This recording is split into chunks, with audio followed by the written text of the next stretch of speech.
The September 11th meeting of the Board of Trustees for the Burleson Independent School District is now called to order at 5:30 p.m. The meeting was duly posted according to legal requirements and a quorum is present. Thank you all for coming to our meeting this evening. Ashley? Oh, so we don't have any cards. Do we have any cards this evening? All right. At this time, the board encourages public comments during the public comments section of the meeting. Anyone wishing to speak must fill out a card prior to the meeting. Comments are limited to 5 minutes per person, and the public comments section will be limited to no more than 30 minutes. The board may not discuss any issues that are not posted on our agenda. The board may refer agenda item discussions until the appropriate time during the meeting. And the board asks that citizens not present complaints or concerns regarding individual employees or students at this time, as the district has a complaint policy that must be followed before the concern is addressed with the board. And we do have Mr. Jeff Hip. Okay, if you would like to come forward, we'd like to hear what you have to say. Well, hello, y'all. Biggest question for me, it's a concern and a question. I'm a big part of the cheer for CHS. I'm the vice president of the Booster Club. I've been around football for years. My biggest question is why CHS cheer is not getting the qualified coaches that we deserve. We've had 9 coaches in the last 5 years, and 1 out of those 9 has been qualified with credentials to be a coach for cheer. CHS has got a qualified, they got one this year, qualified 4 times Spirit State Champion choreographer coach, 5-time National Game choreographer coach, cheered 4 years at Charlton University. We don't see that at CHS. We have a teacher that cheered 20 years ago. The last 5, they have not any credentials. The last one we had last year had little credentials, but she left and never got replaced with a full-time good coach that can cheer. And it's not just what I'm talking about, just me. It's the girls that's getting punished. I mean, they're suffering because they're not getting the qualified coaches. They're not getting the qualified, just the experience, the structure. So it's just not getting it, and it's not fair to them. My daughter's a senior this year. She was expecting to be, a good year. Well, the last 3 weeks has been total chaos in our cheer program. So I'm just asking why we don't have the same credentials as BHS gets. So that's all I really have. So Jeff, I will have. Okay. I will have administrators that are over all of that to follow up with you, including the CHS principal. Hear those concerns directly and be able to have a conversation with you about it. I've had talks with Holly Holcomb, which is That's assistant principal. It's yeah. not So the principal. yeah, okay. But she was out this week, so That's I've okay. had those talks. So I just want to. We'll follow up, and we'll follow up from central administration too. Okay. And have that way we can, as you know, we can't have a dialogue here. Right, dialogue now. But Jeff, we'll have somebody follow up with you and have a dialogue. Okay. All right. Appreciate thanks. you being here, Jeff. All right. Thanks. Director. Thank you.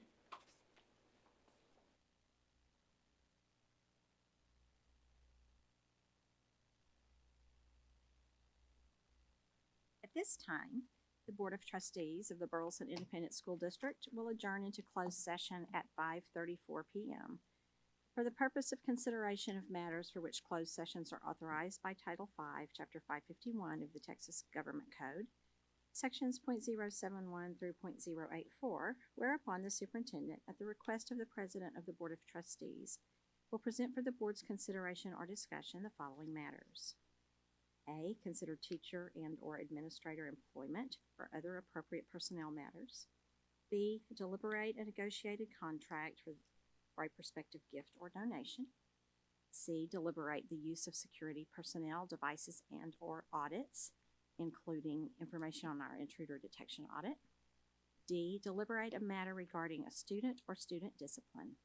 And E. Deliberation regarding real property that may include consideration of offers from the Texas Department of Transportation to acquire property rights to Parcel 16 for project number R00002292, being 1.265 acres 55,098 square feet of land situated in the David Anderson Survey, located between Interstate Highway 35 West and east of County Road 602, and parcel 20 for the project number R00002292, being 0.0635 acres or 2,765 square feet of land situated in the David Anderson Survey located between Interstate Highway 35 West to east of County Road 602. And finally, F, consultation with our attorney. So at this time, we will adjourn to closed session.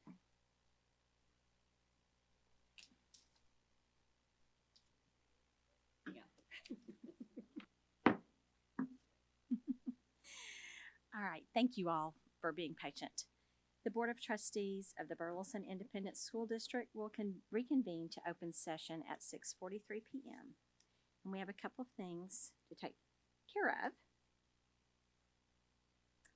as a result of that closed session.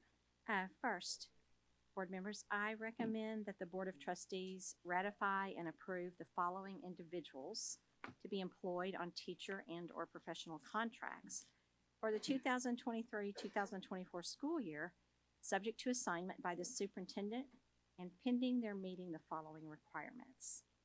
Proper degree is required. Appropriate certification requirements as specified by the Texas Education Agency is required, and the clearance of a criminal history check is required. I could please have a motion. Pat, second. Jerry, all in favor? I see all are in favor. There will be none opposed. The motion passes. And then I recommend that the Board of Trustees grant the board president the authority to approve new hires between now and the next regular meeting in October. The board will consider ratifying those hires at the next meeting. Can I please have a motion? Brian, in a second. Sean, all in favor? Right, I see all are in favor. There'll be none opposed. That motion carries. If y'all would please stand with me as we say the Pledge of Allegiance. To the flag of the United States of America, and to the republic for which it stands, one nation, under God, indivisible, liberty and justice for all. Honor the Texas flag. I pledge allegiance to thee, Texas, one state, under God, one and indivisible.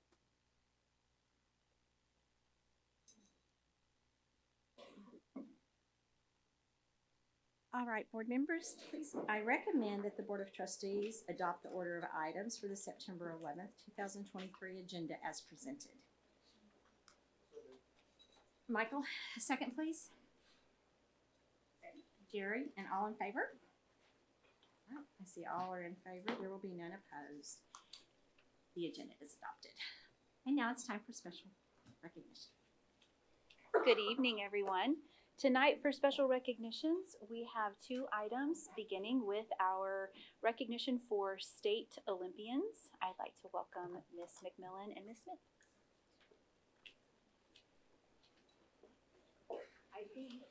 Yeah, we're coming on up. We have some really awesome athletes here. I have Miss Minetta Smith, who is our transition coordinator in Burleson ISD, and she's amazing and does a wonderful job with all of our Special Olympics athletes. She's our head of delegation, and we have some wonderful athletes here, but I'll let you tell a little bit more about some of the kiddos. I'd love to. Awesome. I like bragging on the kids.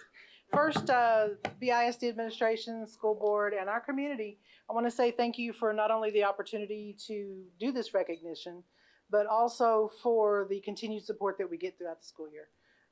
It does more for our students and the students around them than you would ever understand or be able to even see. But our Blaze athletes competed in regional track and field, which we hosted for Special Olympics here in Burleson. Did a great job. We had 10 athletes go to state, and I've got 8 of them here tonight that I would like to recognize. First, we have Miss Rebecca Alexander.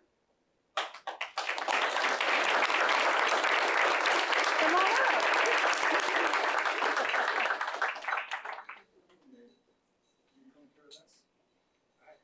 Nice to see you.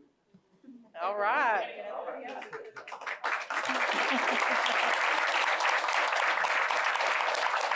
We have Mr. Aaron Browder.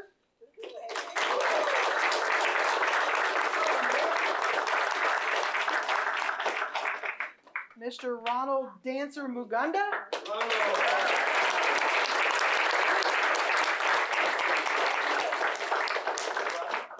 Mr. Charlie Lane.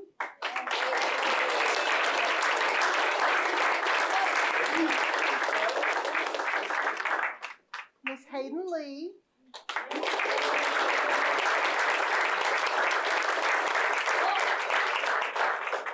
Miss Kyrell Stevenson.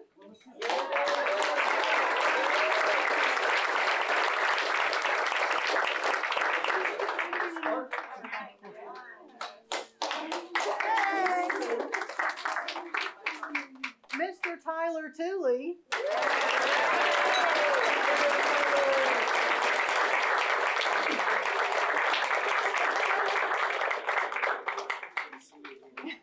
And Mr. Ashton Wyatt.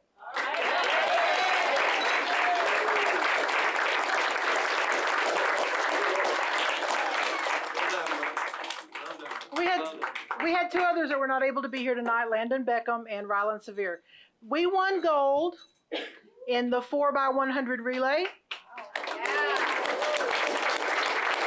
200 meter dash, 50 meter dash. Wait a minute, these are all gold. These are all gold. Then say gold with each one. It sounds much better. Maybe I should have started with the bronze.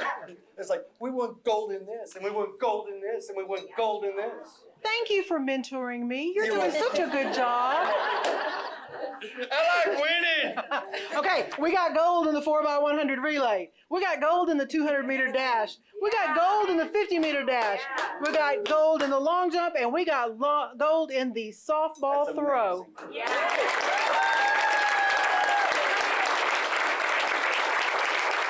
We also got silver in the 100 meter dash and silver in the long jump, as well as bronze in the 100 meter dash.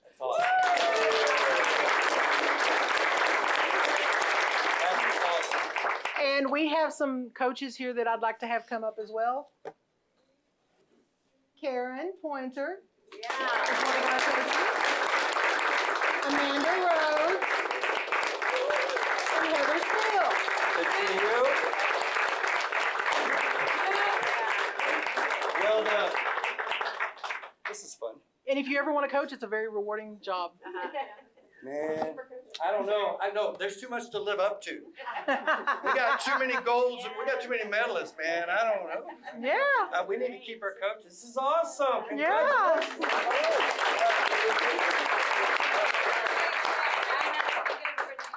Okay. Okay, we're gonna do 2 rows. Can we do 2 rows? Let's get the tall on the back.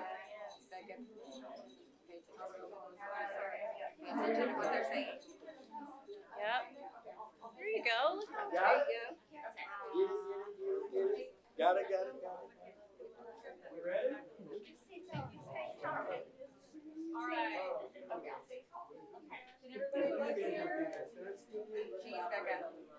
All right, everybody look right here. 1, 2, 3. 1, 2, 3. 1, 2, 3. All right, hold still. Parents, are we good? No, they're still going.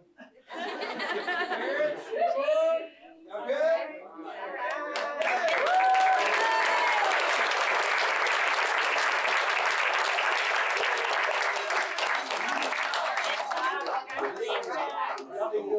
See you later, alligator. Hey, Ron, what's up, buddy?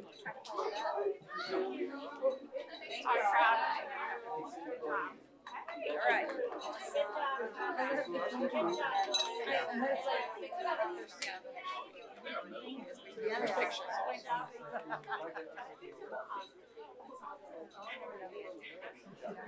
She is VHS right now. Good to see you again. Thank y'all so much.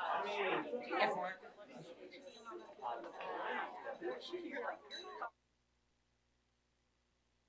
Mr. Seth Hickman. Mr. Hickman? Dr. Hickman. Oh, I'm sorry. Hey, Seth, it's your turn. No, I said, Seth, it's your turn. He's doing lots of coaching today. He's doing lots of coaching. Yes. Nana? I know, look. Thank you, Manette. Thank you, Manana. Thank you. Good job with the program. Yeah. Wonderful. Good stuff. Good stuff. Well, good evening, Dr. Jimerson and board. I'm excited to be here with you for our College Board recognitions. Every year, our BISD students are recognized at the highest level for their performance on AP exams from College Board. And tonight, I'm going to present two different groups of students to you in acknowledgement of their achievements. So the first group of students graduated as part of the class of 2023, and these 6 students earned the AP Capstone Diploma. This award is given to students who participated in the AP Capstone program, which consists of 2 courses, AP Seminar and AP Research. These courses are project-based and evaluate skill mastery through group projects, presentations, and individual essays that they do throughout the entire school year. So instead of focusing on one specific academic discipline, AP Seminar and AP Research are interdisciplinary. Students are empowered to craft their own research projects based on what they're interested in. In my opinion, these are the best courses to prepare a student for college readiness of any that we offer. They are fantastic courses. So to receive the award, students have to earn a 3 or higher on both of those exams, as well as a 3 or higher on at least 4 additional AP exams. So we are so proud of their hard work, as well as the dedication of their parents and teachers to their success. Here are our 2023 AP Capstone Diploma Award winners.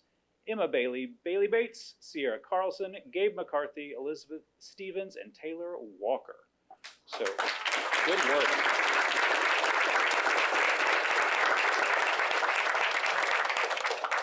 So these are actually all Centennial students, but this year, for the first year, we're offering both AP Seminar and AP Research at BHS. So when I come next year, I'll have students from BHS to present to you as well. So the second group of students that we are talking about tonight are those who earned the AP Scholars with Distinction recognition, and some of them could be eligible for that AP Capstone Diploma at the end of this school year.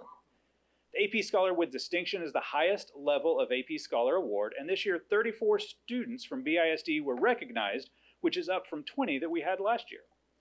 Students earn this award by receiving an average score of at least 3.5 out of 5 on all their AP exams that they're taken, and scores of at least 3 or higher on 5 or more of these exams. Tonight I'll present to you our students who earned this award as juniors and are now seniors. To earn this award as a junior means that basically you have to take every AP course we offer and do well on all of them. So these students are great at everything that we do. So scholars, please come forward when I call your name and remain at the front for pictures. So here with us tonight are Aditi Ray,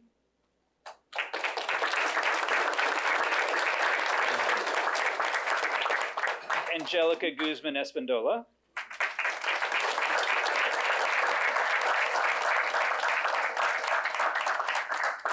Bailey Morris, who I believe couldn't be here, Carter Lane,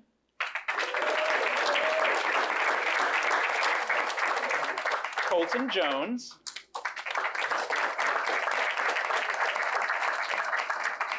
Daniel De La Cruz,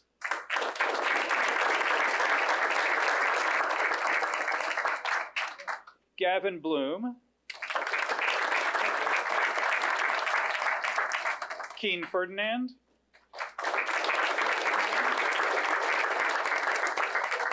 Kira Wood,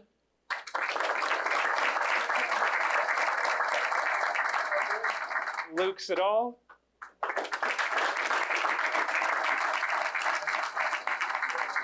and Macy Grosskirth.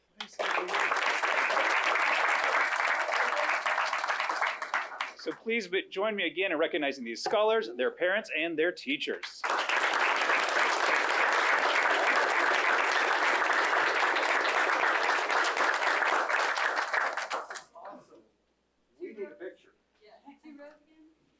I need to be seen with this group. I didn't ask that. Good question. I didn't ask that question.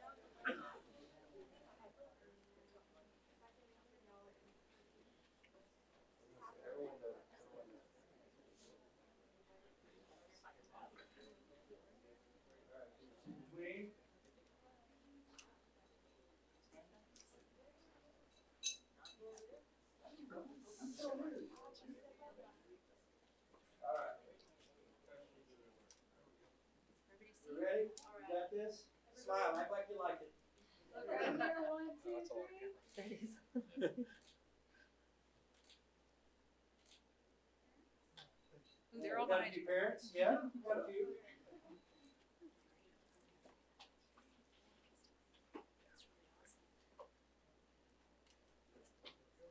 Anyone else? Anyone? Bueller? Good. Congratulations.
That was fun. It was lots of fun.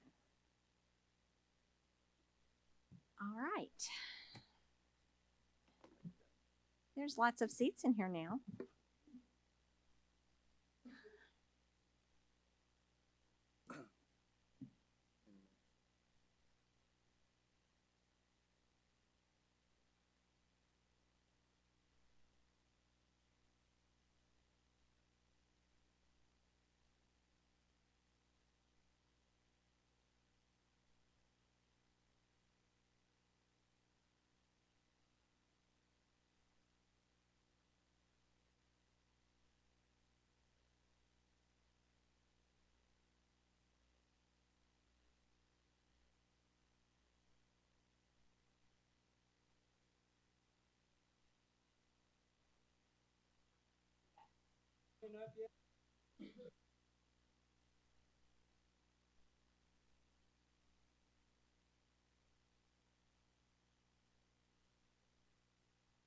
Keep listening. No worries. I was gonna let you go, but that's all right.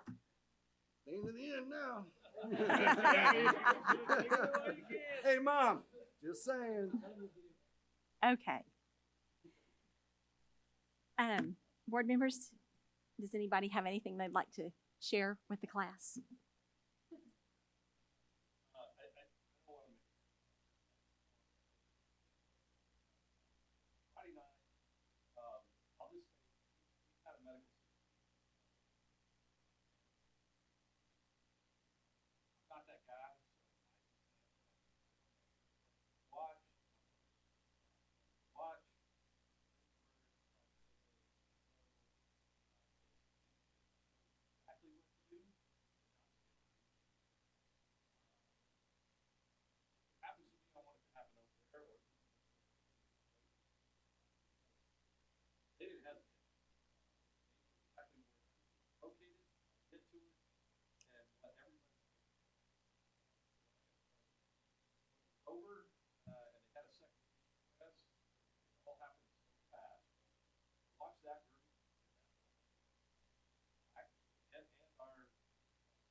In amazement, because as soon as I got up there, he took me aside and was telling me that very thing. All I'm saying is, if it happens, I want it to happen here with these people.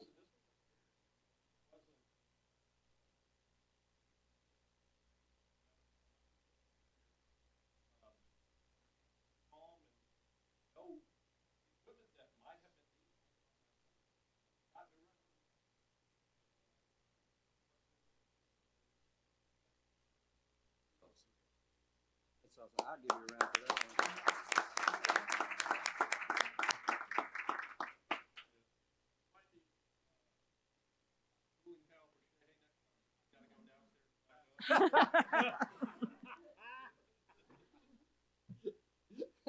All right. I was like, when the adrenaline wore off, yeah. Thanks, Sean. Really, that's amazing. Okay, so now we're going to move into our information items for this evening. And first, we're going to hear about safety, security, and then the intruder detection audit update.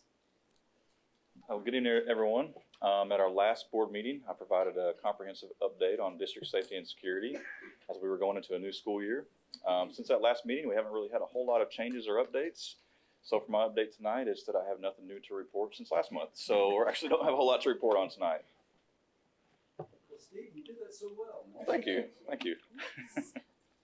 Thank you. He did ask, but typically we do. And the other verse is when we talked about it, safety and security is our top priority, and that agenda item will remain. Even if we don't have anything new, it's going to be there, and we're going to talk about it. So appreciate you doing that. All right, next, we're going to discuss accountabilities, the 2023 accountability update with Dr. Shirelli. Hold on.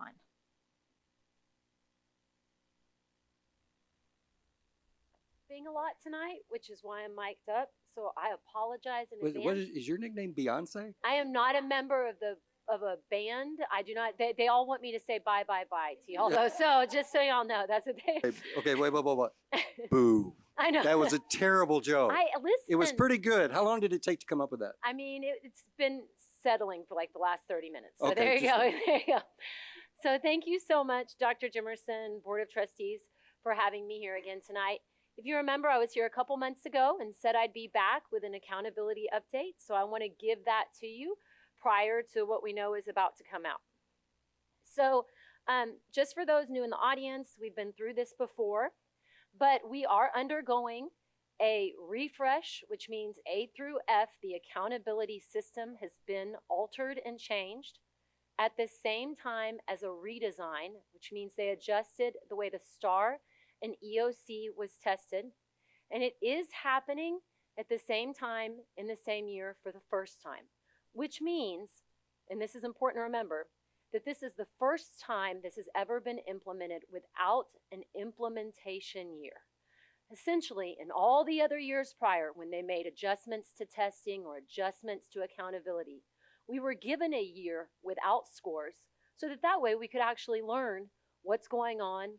Our kids could adjust, our teachers could adjust, but that did not happen this year. It would have allowed our teachers to understand some things a little bit better, but this year it's straight on changes and accountability, and it's all happening at once. So what has happened since the last time that we shared? Well, number one, test analysis. We've seen the test, and I'm here tonight to share with you some of the things that we've learned now that we've actually seen how it was tested. And the other thing is I'm going to go over what we know as of today about accountability. But I'll forewarn you, I don't know everything yet. So it's kind of been the story as we've been going on. So I want to jump in talking about the test. And the first area I want to talk about, I don't know why I did that. It doesn't like me. It is the test. It just keeps doing that. Will you flip to the, yeah. Okay, redesign.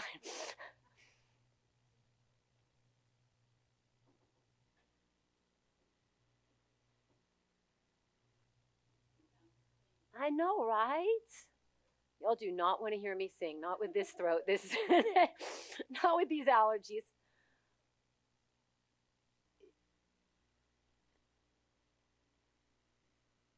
Thank you, writing. That's where I want to start with. I want to start by talking to y'all about writing today because writing was one of the areas that was one of the biggest changes that we saw on the test this year. So just a refresh for you. In previous years, in 2021 and years before that, there were only two subjects that were tested in writing, and it was 4th grade and it was 7th grade. 2 grades, thank you. And it was a completely separate test. So a 4th grader came in and took a reading test on one day, and then another day they would come back and take a writing test, be given a prompt, revision and editing, and it was a completely separate writing test. That writing test, and this is just 2021, not too far away, was mainly narrative. It had like a quote. Kids had to talk about something that they knew about and could reference. That is not what happened this year. In 2023, writing is now in 3rd grade, in 4th grade, in 5th grade, in 6th grade, in 7th grade, and in 8th grade. It shows up in every single test, but now it shows up in every grade level as part, and it does show up in every test too, but thank you. It shows up in every single grade level, but now it is part of the reading test. It counts as 10% of the overall score of the reading test. And it's different. It's not narrative anymore. It's not a kid telling a story. It's what they call evidence-based writing, which means they give students something to read, a passage, and kids have to write based on what they read within the test. And I want to show you specific examples of how this works. So 4th grade, 2021. This is the actual prompt that our students got who were in 4th grade in 2021. It said, read the following quotation. Good teachers know how to bring out the best in students. It's a quote from Charles Kuralt. Think carefully about the best teacher you know and write about the best teacher you know. Tell who it is and explain the characteristics that make this person a good teacher.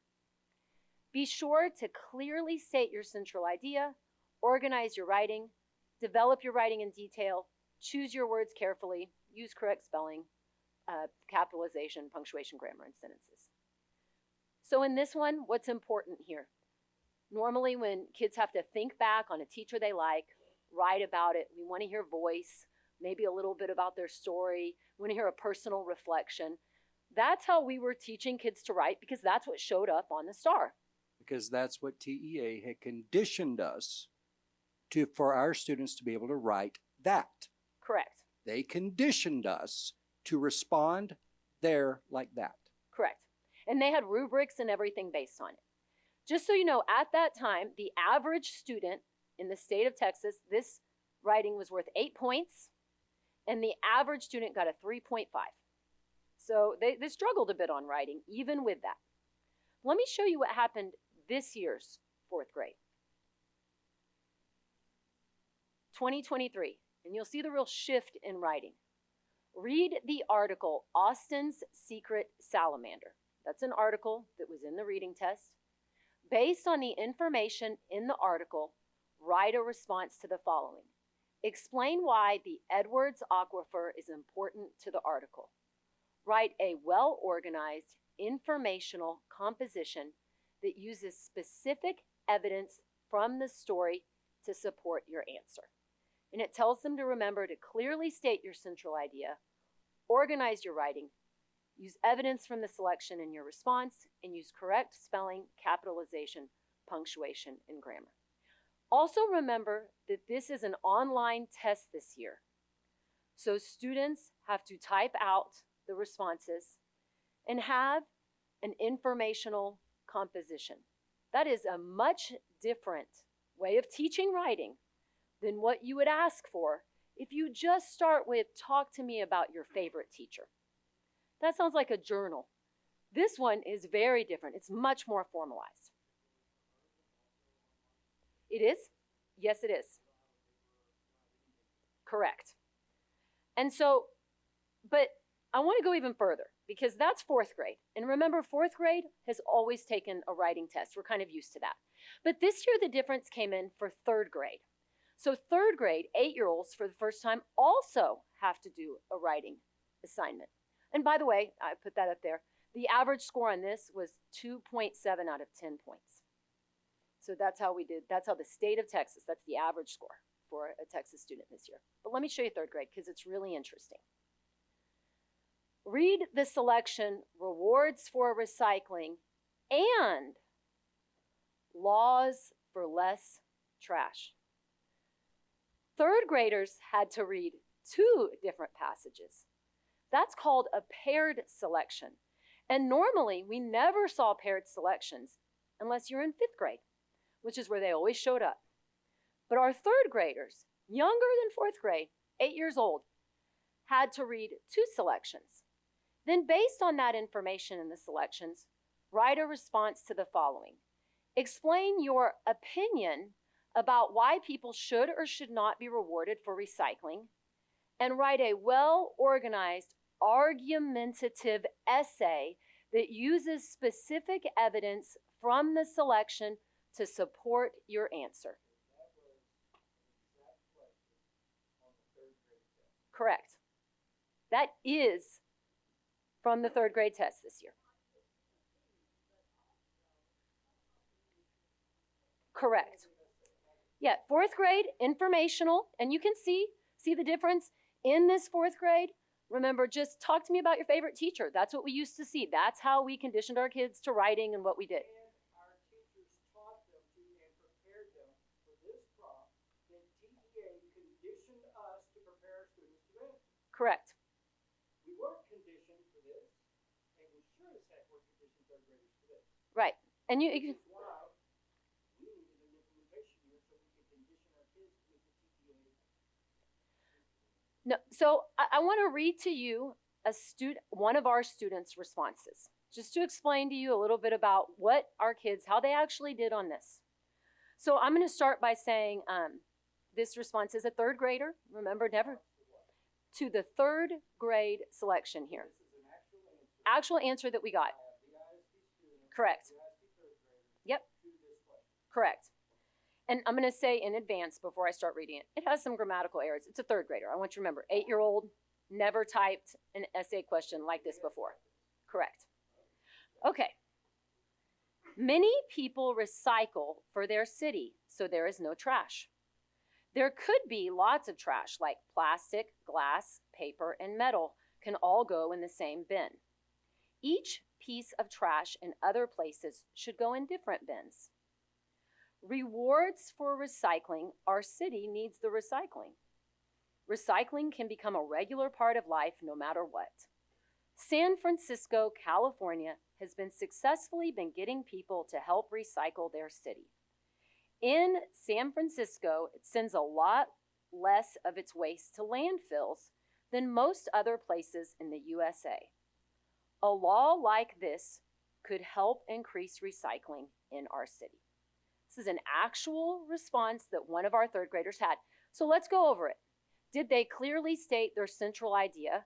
And they're stating a law like this could help increase cycling in our city. Organized writing. They started that they do this. They go through it. Did they develop ideas in detail? They talked about how you even can go through and like plastic, glass, paper, metal can all go in the same bin. And use evidence from the selections in your response. Well, they clearly learned about San Francisco, because we know that's not in our Texas teaks, so we know that's in there. So they clearly use that. So TEA is requiring us to read articles about being environmentally friendly Yeah. from a Yeah. San Francisco, Yeah, California. that is not in our social studies standards. I'd What- just like to say what right in now. the heck of wokeism is going on here? So this was in Sorry, their bad answer. joke. So clearly they have this in here. And so I just want, and principals who've read through these answers may be thinking, what score would they give that response? How many points? They could have gotten up to 10. So 10 points Yeah, possible. so principals are probably thinking, how many points were possible in this? What would that student have gotten? Any ideas? Okay. You ready? That student got 0 points for that response. Out of 10. TEA has writers.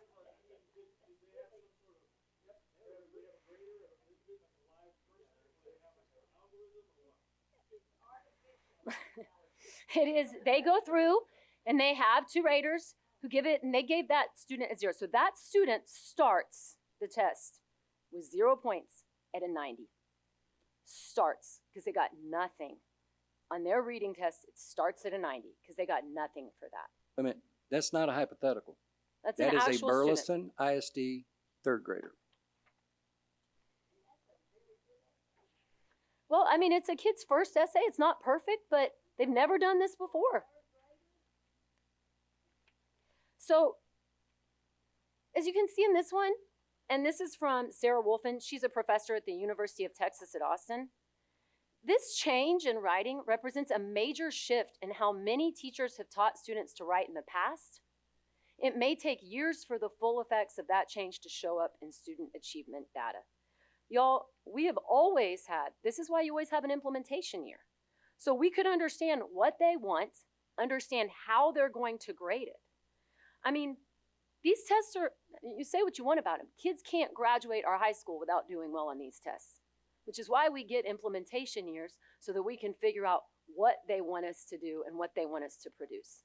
Now that we've seen this, we can go back in and try to figure out why that kid gets a 0, but we didn't know that ahead of time. We had no way of knowing. So let me keep going and show you another problem. This is a science problem. So this came up again, and this is part of this new law that throughout the test, we can no longer have just multiple choice questions, which is fine. 75% only of the tests can be multiple choice. Now, 25% of all tests, reading, writing, science, social studies, the whole thing, has to be short answer or where students can write in answers. That's a requirement now. And so this is an example of how they did that. So this question says sodium sulfate, and they write it out, is used to produce many products. They don't say that. Just many. That's what you need to know.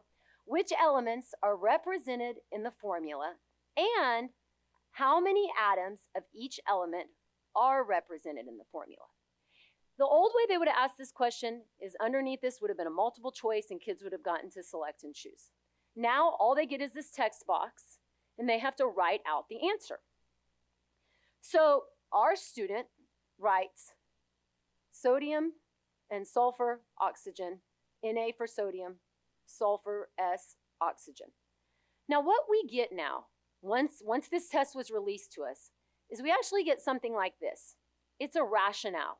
We got it, we didn't have it ahead of time. All we have ahead are TEKS, which are kind of very basic. But now, after the test is given to our students, we get something like this that explains exactly what they want, and we get that for our test questions, which is helpful. Wasn't helpful before, but it's helpful now. So we got this after we took the test. Correct. We did not know what the rubric looked like or exactly how it would be graded, correct? We didn't have these rationales, no, and we don't know which questions are going to be worth 1 or going to be worth 2 points, and this question is worth 2 points.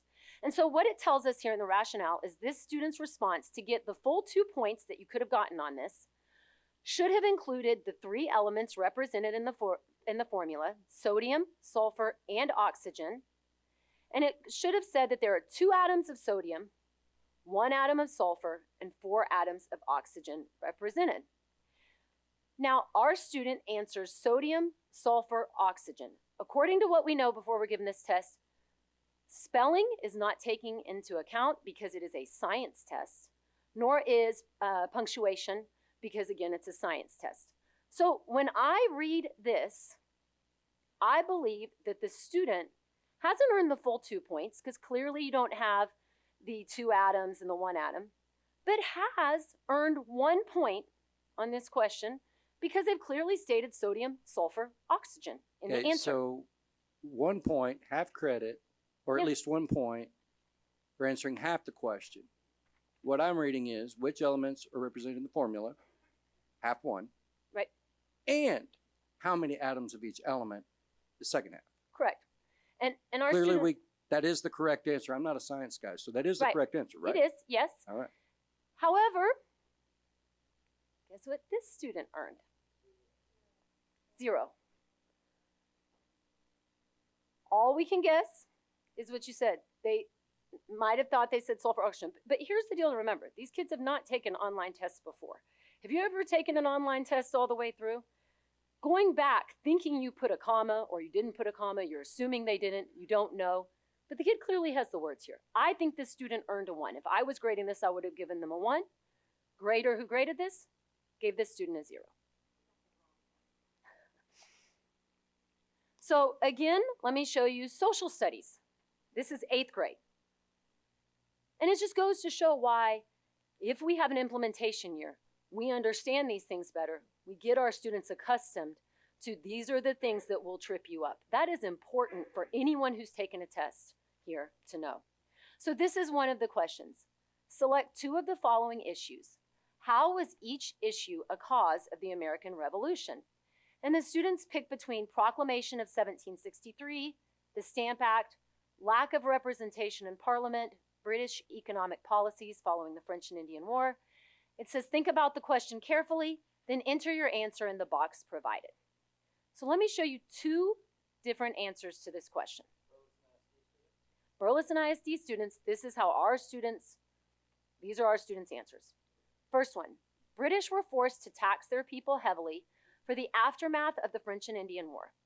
The Stamp Act placed tax on things like newspaper, which only angered them more. That's one answer. It was a short answer, didn't have to be a paragraph, just a short answer in a text box. Here's the next answer. The American Revolution was caused by the Stamp Act and the lack of representation in Parliament. Now, on this one, they picked, kids got to pick, they picked the aftermath of the French and Indian War and Stamp Act.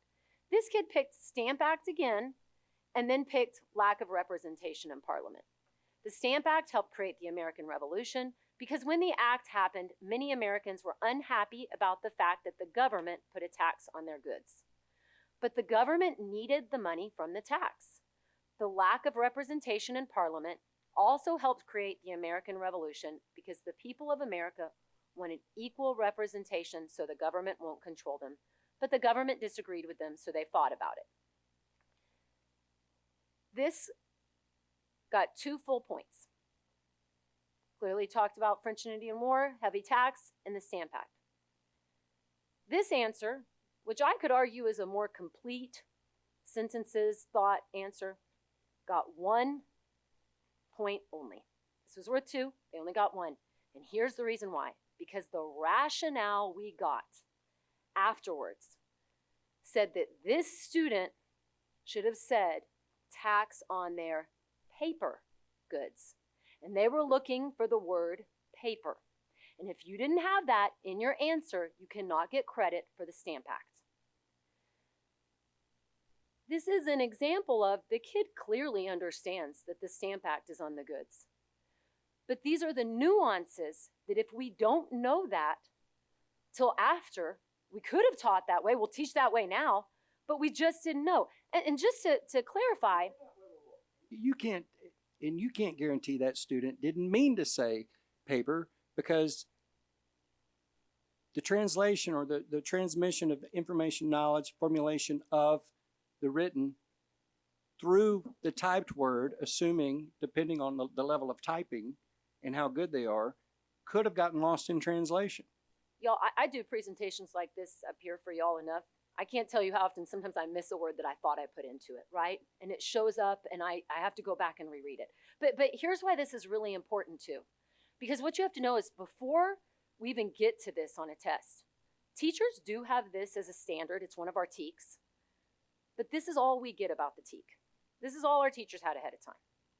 Analyze the causes of the American Revolution, including the Proclamation of 1763, the Intolerable Acts, the Stamp Act, mercantilism, lack of representation in Parliament, British economic policies following the French and Indian War. That's all they got. They didn't have the specific rationale that we do today that says, when you teach Stamp Act, make sure you say paper. When you teach this, make sure you have that. That would have helped us do better. But again, without an implementation year, we now know we're going off the best we could. And I could argue that that student does understand causes of the American Revolution and can speak about it in writing. The student knew it was a tax, even though it says the Stamp Act. They knew it was a tax. They didn't put services on there. It was goods. I would argue that kid had a pretty good familiarity of what it was. Absolutely. Hey, April, I have a quick question. Mhm. In the past, when we have had implementation years, we would have hopefully gotten the information to make sure when you do the Stamp Act to mention paper. How did we get that information? We always got it after the fact. We still got it after the fact. But the first year it didn't hurt the kid and it didn't hurt accountability. Okay, so you still got it through writing the answer, getting it wrong, and going, oh, we should have said paper. But because the thing that was wrong didn't count against the kid or the ratings, then that's how we knew to test it for the next year when it did count. Yes, Is that and correct? the other difference is, remember, we've never had short answer before. That is completely new. So we always had multiple choice. So we could have always seen pick this choice versus this choice. But when you're asking kids, because before they answer this question, they haven't read anything. This is just what they remember from class at the end of May, right? And by the way, in our scope and sequence, this comes up very early in the year. It's actually what our kids are doing right now, because we teach the beginning of American history through to the Civil War in 8th grade. So they have to go back. So this is just what they're, and this short answer thing is very different. But there's no like, hey, when you're teaching this, make sure you teach this because the Correct. test is going to say this. It's just, No.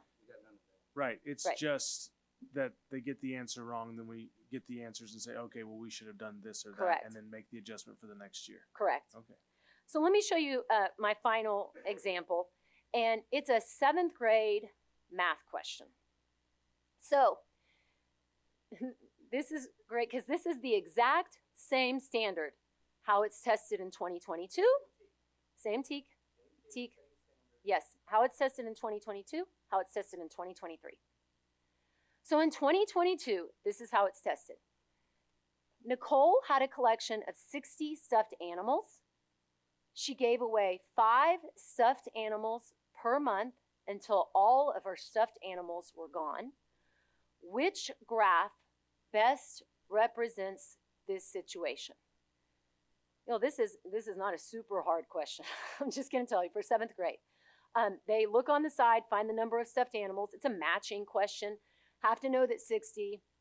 Know that this is 1 month. She gave away per month 5.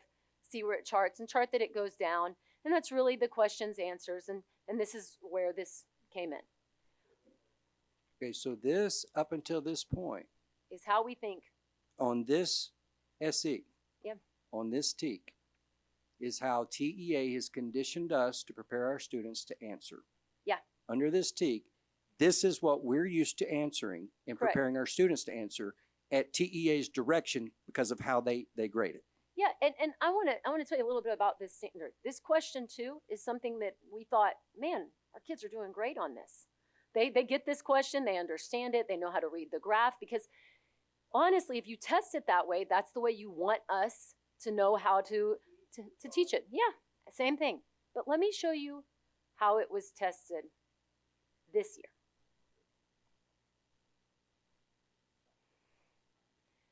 The table shows a linear relationship between X and Y. So essentially, this is one of these. You got to put that into a table.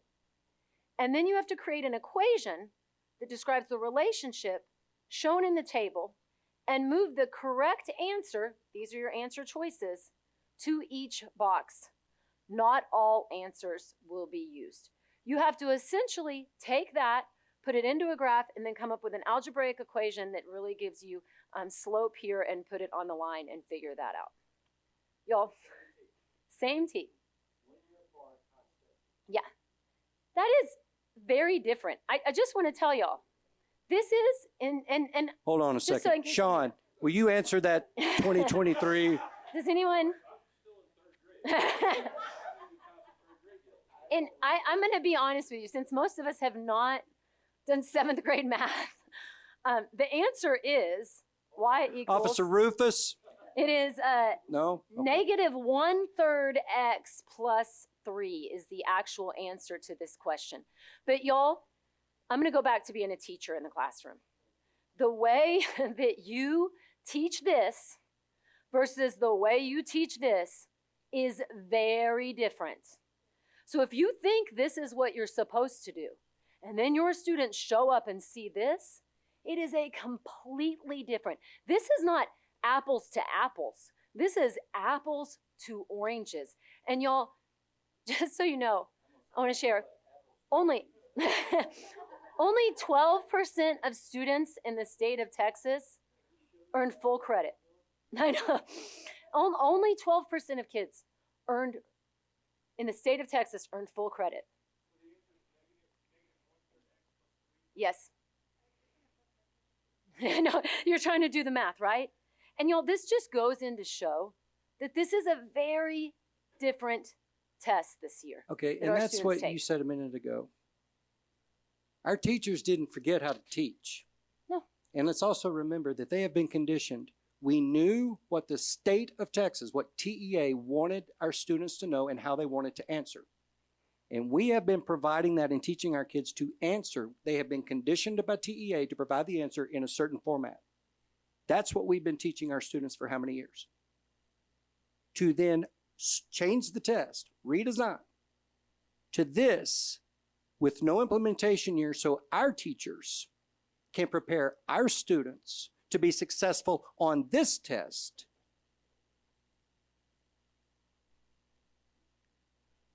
It's a good question. Why would they do that? So, and just so you know, this is the same standard. I mean, that's what's so important. Same TEAC, same thing that's being tested 1 year. 1 year, our kids do really well on it. We think we've got it. The next year, you ask it a different way, it looks like we don't understand it at all. And that's what a test question can do. That's why it's important how they ask the questions. And Sarah Wolfen, again, from University of Texas at Austin, agreed. And she said education leaders should use caution when comparing this year's results to last year's. Even if the test isn't substantially harder than it was last year, and I can argue that, it's still different enough that changes could affect results, especially in the first year. Y'all, this did not set up our students and teachers for success without an implementation year. Again, we don't mind the changes. That's okay. We've had them in the past. We've always had them. I've been in this business for 25 years. That's what happens. But do it the right way. Do it the way we've always done it before, where we have a chance to know. This sets us up to produce a result that appears to be more political than actually educational. Because if it was educational, they would have told us in advance and given us a chance to learn so that we could get our students to where we need them to be. So the next thing I want to go over with you is just a timeline on accountability with you.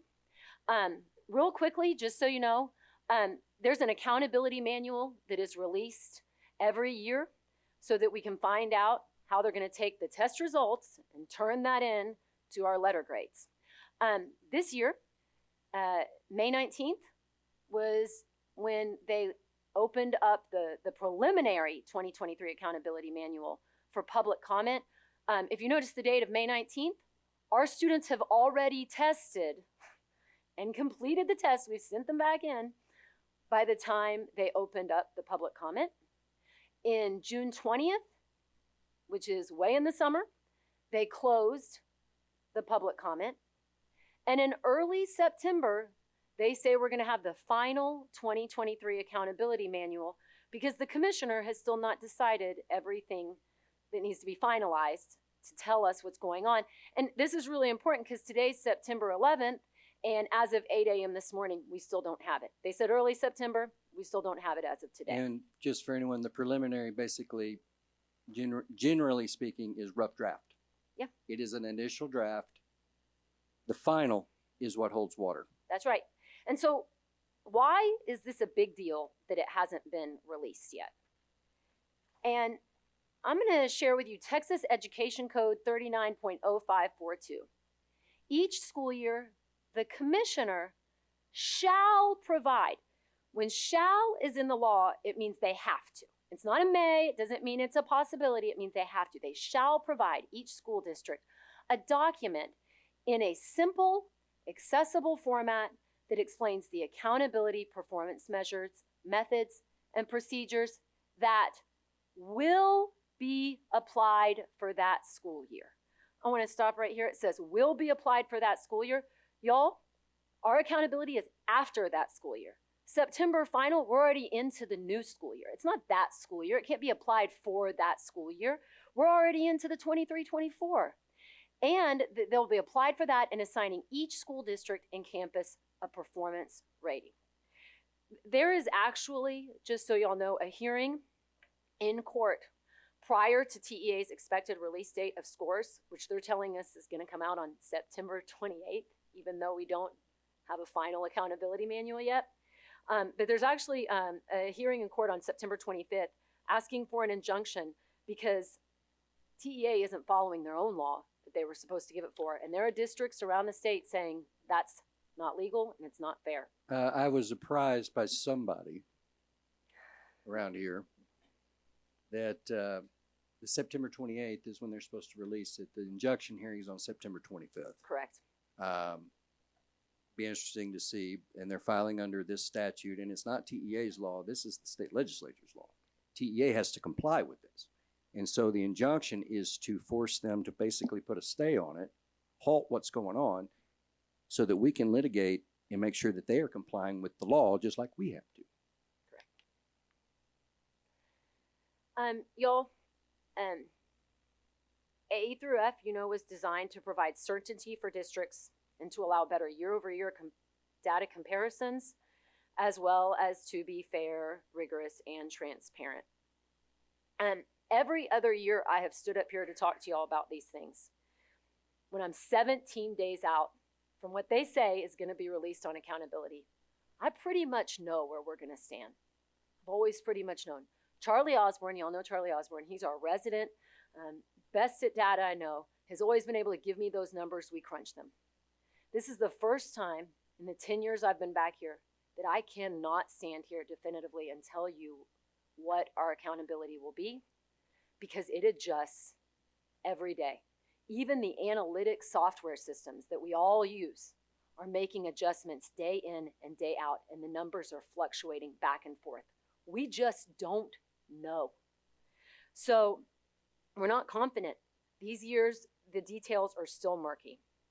And this is why you do not do a refresh and a redesign without an implementation year, because nothing about that is fair, transparent. And if it was, we all would have known that ahead of time, and I could stand up here today and give you much better information about where we'll stand when they release those scores.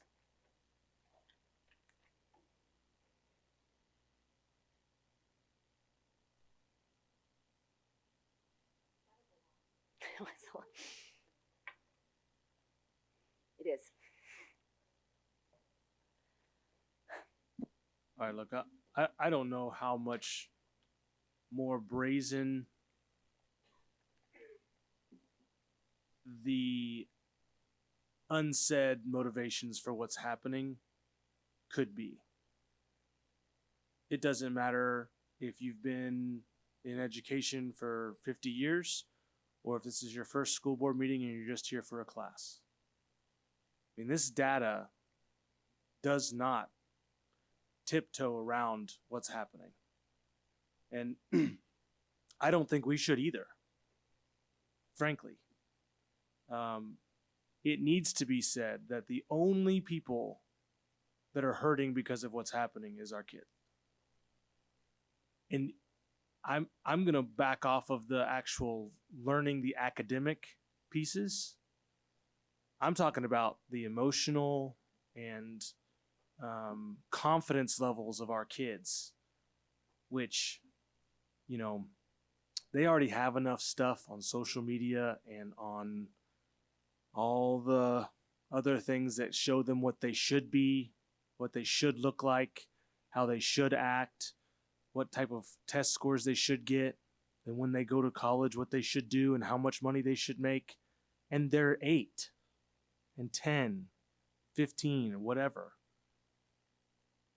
And to use kids as pawns to pass laws that you think are going to get you reelected is ridiculous and inexcusable.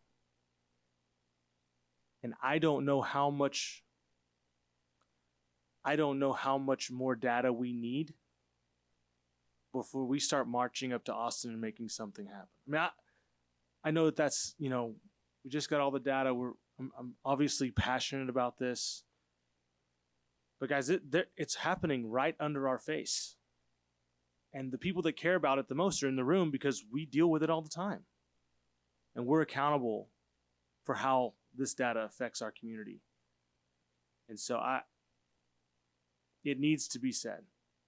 And so if you have any inclination to contact anybody that you know up there somebody needs to get a hold of this data and make it easily accessible to anybody who could ever think to want to know it.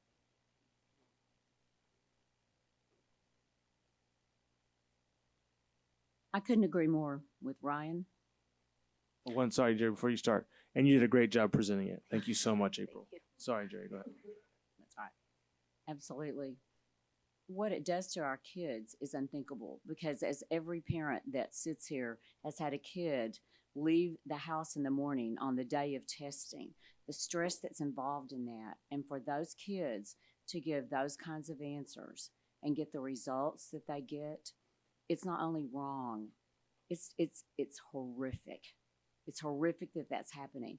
And more importantly, or equally as important, is what that's doing to our teachers, who really work every single day. They didn't forget how to teach. No. And the implication is our teachers are not measuring up. Well, that's bull. They are measuring up throughout the state of Texas. And with teacher shortages, no wonder people say, nah, no thanks, I don't want that. So you just need to know this board is in agreement on what Ryan has said and how we feel about what's happening at the state level. And it's time really we say our kids come first, our staff comes first, our teachers. And the state of Texas should not be allowed to do that to public education. Well, All I they can are. say is amen and amen. It's very well spoken. It just sends ulcers. I can't imagine what you principals, what you're facing, trying to keep your teachers motivated when the rules, you don't know what the rules are. It's like, you're trying to reach a goal, but where's the goal? We don't even know which way to run. It is so unfair. So unfair.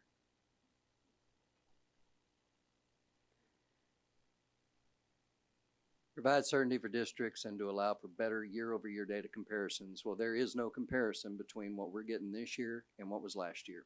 Right. There is none. There is no educational value in that. There's only one reason. Well, I can only speculate as to the reason for doing this without a year of implementation, so we knew exactly what it is. And why hide the ball? Why give us the rubrics and some of the things that they did afterwards, particularly on the writing test, after our kids had already tested? Why hide the ball? Why not tell us, here's what we want your kids to know. This is what we want to see reflected. Please give this back to us. Why? Why wouldn't you do that? Because if that is in fact what you want the child to know, and that is in fact how you want them to be able to give that information back, why wouldn't you tell us so that we can teach them like that? Why hide the ball? Why do that? Why do that? Why do that to our teachers? Why do that to our students? Why?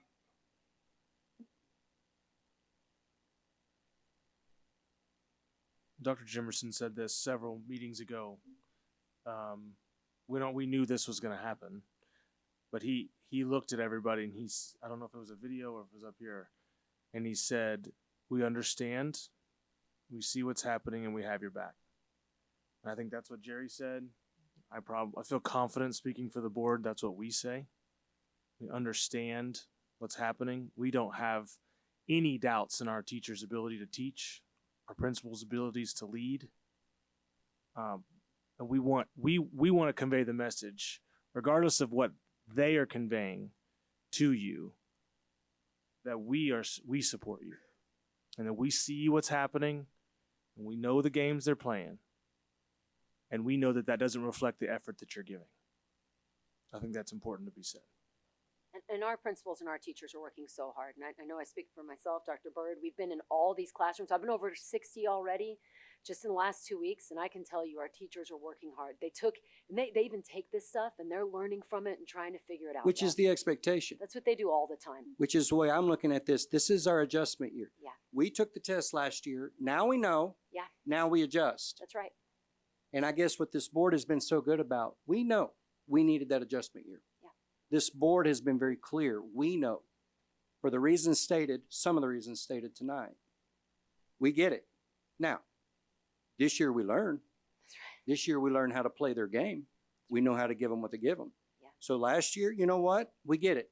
Shame on you, TEA. Shame on you. Moving forward, now we know. That's right. Now we win. That's right. Until they do a Till they're refresh. in. But right now, we have a better idea of what to do and how to win. That's right. The expectation is, fine. Fool me once, shame on you. You ain't fooling me twice. Right. We will not get caught with our pants down again. Right. We did this time. They got us. It won't happen again. So our teachers are working hard. They are. They're going to play the game. I know our principals are. Yeah. They're knee deep in it, and we're going to win. That's right. We won't be here again. We're not going to let TA do it to us twice. That's right. Thank you all. Thank you, April. I wish you quit firing me up every time you go speak. That wears me out.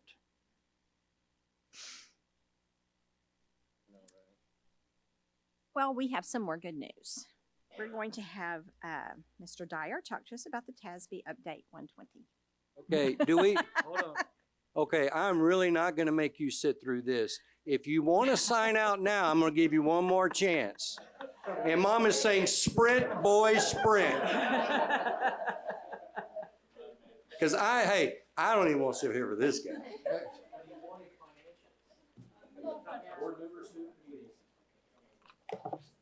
He should count. Council BSD member. There you go. You get the board credits right there.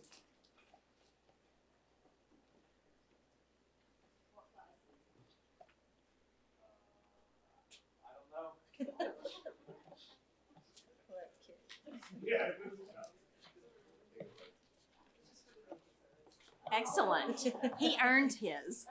He earned his. Hi, guys. You're welcome. We saved you from Tommy. Well, if you thought April's presentation was exciting, wait till you see this. We have some rather remarkable Okay, please stop. revisions. Please stop. It is Tell the me only it slide, is. yes, actually. Yeah. So the first one, CB local, all local, because that's the only ones that y'all actually adopt. Public notice of federal grant applications. I don't know who came up with this idea, but someone decided that if we're going to ask for federal grant dollars, we have to give public notice of it. I don't know. Something special about federal grant dollars, I guess. CKC, oh, I like this one. They just decided that our emergency operations plan must now include an approach to deal with train derailments. So, but they just came up with it. So, you know, FNG, they wanted to clarify, and that's all this does. They wanted to clarify that FNG, which is your standard parent-child grievance policy, does not contemplate grievances under 504, special ed, or free and reduced price programs. Those grievances are actually under their own policies, and TASB thought that it wasn't clear enough that FNG doesn't apply, so they clarified it. And let's see, is this the last one? FO. They clarified and moved for more prominent location the restraint provisions regarding special ed students for our employees. And that's it. Told you it was exciting. I'm glad you gave it one slide, sir. Thank you. Again, you're welcome. Wow. Wow.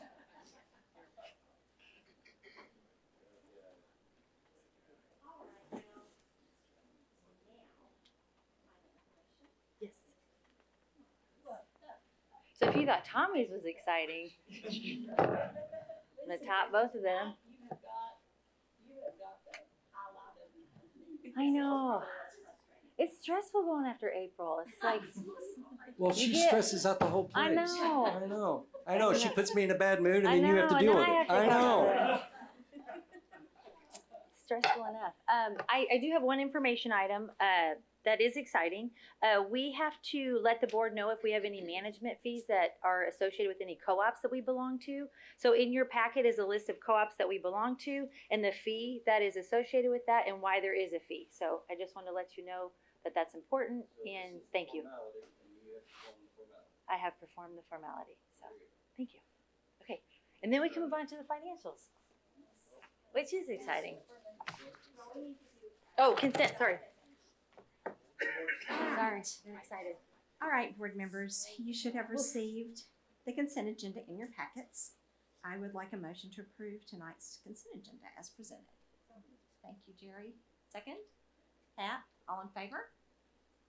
All right, I see all in favor. There will be none opposed. The motion passes. Okay, now, financials. Financials? Okay, great. So moving on into the new school year, we're in 23-24. So for general fund, if you'll look compared to last year, we're up in revenue, and then we also are up in our expenditures by about $472,000. You'll see the big one is in technology and data, and that's because of the timing of when we pay our renewals. So when we renew Skyward, things of that nature, it happens in July and August. So there's a little bit of difference between the years. For food service, revenues are up slightly. That is mostly because of interest that we've received compared to last year with the interest rates increasing. And then our expenditures are up, and same thing for them. They've renewed their software and things of that nature to get ready for the school year. Debt service, revenues are up from last year from about $120,000, and that's both in taxes and in interest. And then we've made our debt payments. So last year was at $22 million, and this year on July 31st, we paid $15.6 million. Special revenue funds, we're at 45.3%. Most of these go through 23, and then we do have several. Our ESSER will go through 2024, and then we've added on instructional materials allotment, which will expand to 25, and then our school safety standards grant that was received goes through 2025. Child care, just slight revenue, just a payment that we received in July, and then the expenditures that they have are same thing that they are using to get the daycare up and running for the school year. And if you drive by there, you'll see they have new playground equipment, which is very nice. Capital projects, which is oil and gas, the minerals, interest is up, and then our revenues, actually, royalties are down from last year, just slightly, about $12,000 in total from last year. Our beginning fund balance is $13.6 million, and adding the new revenues and the expenditures, the balance is $13.75 million for oil and gas. Nice to see it go up. And then payments over $10,000. In your packet is the detailed list. I have it listed up here just by fund and the number of checks that we've issued in this time frame from each fund. It's anything that's typical that we have during this time of the year. It does look like a lot because we are getting started to ramp up the school year at this time. And then the tax report. July collections are at $249,000 and $299. If you'll see here, because their beginning date is October, so July, August, and September are prior year collections instead of our current year. And then we'll start on October 1 where it becomes current year. And then our capital update. Our two projects are Norwood and Mound. Like I said, I know this is through July. It looks like we haven't done much at Norwood, but we are complete at Norwood, and it looks fantastic. We had a meeting just this last Sam's, look Thursday. okay over there? It's okay? It's great. So they're doing a few things, a few punch item lists, but really it's Say, been a great Mound's project. about to get started, I think, isn't it? Yep. So we're in that process. Isn't that right, Steve-O? All right. And that is it for me for the financials. All right. So now it's time for our financial action items. I have several this evening. My first one are, oops, sorry, Willie. First one is budget amendments. And so you'll see they're just reclassifications among functions. As we get open in the school year, we have some new personnel and new spots on campuses. And so there's a few funds that wanted to be switched around to make sure we can make those expenditures. And so there's no change in the revenues or expenditures. It's just a reclassification. Others, are you ready for the motion? I'm ready for, yeah, if Okay. you'll approve that, that would All be right. great. If I could please have a motion that the Board of Trustees approve the budget amendments as presented by Ms. Demise. Tom, second? Michael, all in favor? Okay, I see all are in favor. There will be none opposed. The motion passes. And now for the next item on your Yes. list. The next one is our resolution that has the designating officer that calculates our no new revenue rate and our voter approval tax rate. So we have to do our truth in taxation report, and Scott Porter, who is the Johnson County tax assessor prepares that for us. And so they would like us to let everybody know that each Is year. he trustworthy? He's trustworthy. You sure? Yeah, we check in on him, and he also uses Did you our check tax with his attorney. wife to make sure he was Yeah, trustworthy? Okay, yeah, all right. it's By the way, if y'all don't know, her his life's wife on the works line with us in too, yeah. personnel, so, I mean Yeah. payroll, so. yeah. So he does a great job, and he does the school district around here. He's an expert at that truth and taxation form. We post it on our website when it's complete, and so this is just asking the board to allow that designation to be for Scott Porter. All right. So I need a motion that the Board of Trustees approve the Johnson County Tax Assessor as the designated officer responsible for calculating and reporting the no new revenue tax rate and voter approval tax rate as presented. Could I please have a motion? Brian, in a second. Pat, all in favor? See, all are in favor. There'll be none opposed, and that motion passes. And now, we are going to go ahead and move into our tax rate. please. Okay, so this is something we haven't done in a while. I need a motion that the Burleson ISD adopt. Oh, I just want to do a real quick presentation, if I could, Ms. Eisner. So we're required to bring the tax rate. So in June, when we bring the budget to the board, we make a posting. And at the time, we don't know the tax rate for the posting, but we'd make the requirement to put it in the paper. And then I come in August or September to give you the actual tax rate because we know TA is involved in that. The taxes is into our school funding formula, so it's pretty complicated on how they do that. But I do have good news. We have a reduction, the biggest that we've seen in a while. So House Bill 3 came through that we were going to compress tax rates. In 1819, we were at $1.67, and it has progressively gone down. And you'll see for the 23-24 year that it'll be at $1.25. Actually 1.2575, so near 126, which is over 41-cent increase or decrease. Excuse me, a 41-cent decrease since 2018-19, which is a big deal. Just from last year, it's about 18.75 cents less than we've seen from last year and in a long time since I've been here that we've seen a tax rate that is that reduced. So we are reducing the tax rate by 18.5 something cents. So 18.5 cents reduction in our tax rate Yes, sir. from last year. From last year, yeah. So, which is great news. We're happy about that. It is split up between maintenance and operations. That's at about 75 cents, 0.7575, and then our INS remains at 50 cents. And so I'm bringing that information to the board. I know that you guys have been aware of it. We've talked about it in board meetings and at our budget workshops. TA did not release that information until the beginning of August.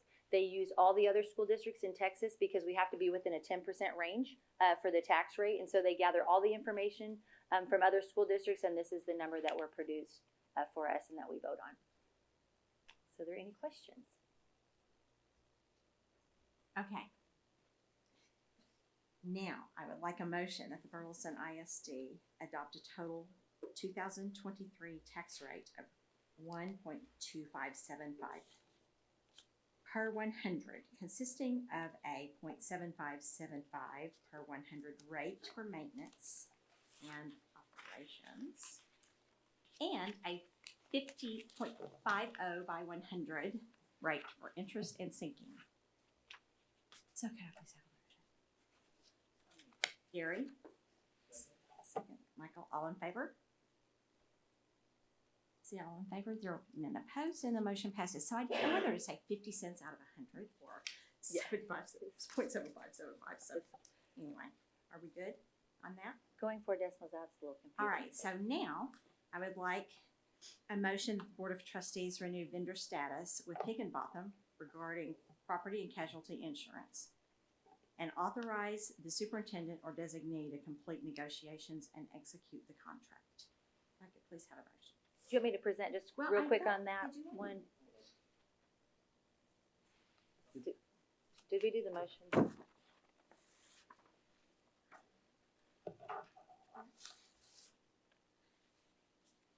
Did I miss it? Oh, no, you didn't. We don't. We don't have to because it's lower than the effective, because it's lower than last year. So, did we approve it? I think we did. Okay. All right, so, all right, now it's time to consider our property and casualty insurance Yes, renewals. okay, so There we go. this is my last item. I know mine are a little bit complicated. For our insurance, for our property insurance, so as we know, it's increased throughout the state of Texas because values have gone up, replacement costs have gone up, and then also we're in a high area for damage that happens in North Texas. We are using Higginbotham for one more year. They're our vendor of choice to go out and solicit to get carriers for insurance. This is the last year. We're still working on a number. They've come with us with a couple figures. We're holding their feet to the fire to make sure that that's the lowest number that we can receive. And so they will continue to work through that till the end of this month. Our new insurance expires on October the 1st, or I'm sorry, our old insurance expires and we'll have to have new insurance by October the 1st. So as we still continue to negotiate with Higginbotham, and they're using a layered policy, so they're going out and getting different quotes, I'm asking the board to allow Dr. Jimerson or myself to negotiate with Higginbotham to get the best rate for the district on property insurance. Thank you. Questions? Comments? All right. Then I would like a motion that the Board of Trustees renew vendor status with Higginbotham regarding property and casualty insurance and authorize the superintendent or designee to complete negotiations and execute the contract. Could I please have a motion? Pat. Second? Gary, and all in favor? Okay. I see all in favor. There will be none opposed. That motion passes. All right. Great. We have Dr. Shirelli again.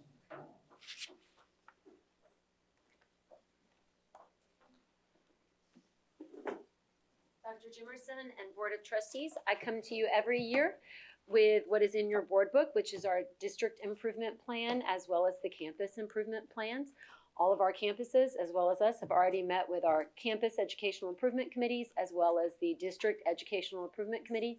There are no real changes. We're continuing, keep on keeping on with the things that we do. We're working on growth for students, safety, security, and ensuring that we're training our teachers with all that needs to be done. So we are And now we asking- have a better idea of how to do that. We do.